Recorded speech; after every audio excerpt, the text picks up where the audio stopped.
Back in the early days of video games, driving games had a problem. The hardware back then had the power to draw a track or a road stretching into the distance, but it didn't have the power to draw anything whizzing by to give you the sensation of movement. No signs, no trees, no other cars. Consequently, it often felt like you just weren't moving at all.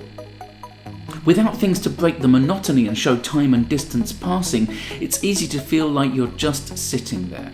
It all turns into one odd, dull, motionless blur.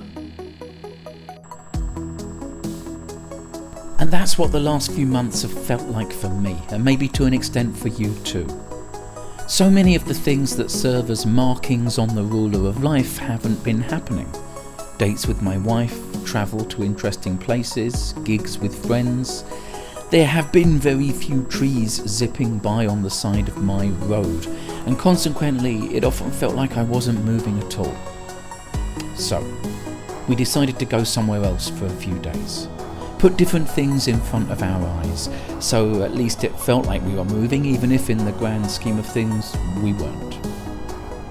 And then, good news! I'm able to start planning to do a run of shows again, and in the West End, no less. What amazing luck and privilege I have. Surely this will lessen my stress.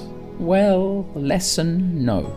Replace with a whole different kind of anxiety, oh yes. Lockdown has meant that I've been spending more and more time in my head, and listening to those voices instead of other people's. So instead of seeing all my old friends again, I seem to have inadvertently invited all the old worries. I've been looking forward, fantasizing even, about how it will feel to get back on stage and do the thing that I'm good at again. But what if hardly anyone comes? What if I'm rusty?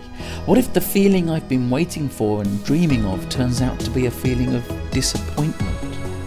Ah, what if thinking, the catchphrase of the anxious mind. To which the only rational response is, what the hell? I need to get back to that special place where we can all just relax. I'll do some cool tricks, you can laugh and clap and drink cocktails, and we'll all forget about the world outside for one evening. I need that as much as you do. I'm itching to get back on stage, chomping at the damn bit, and I have faith that you can hear that in my voice. And hopefully I'll see you there when it happens.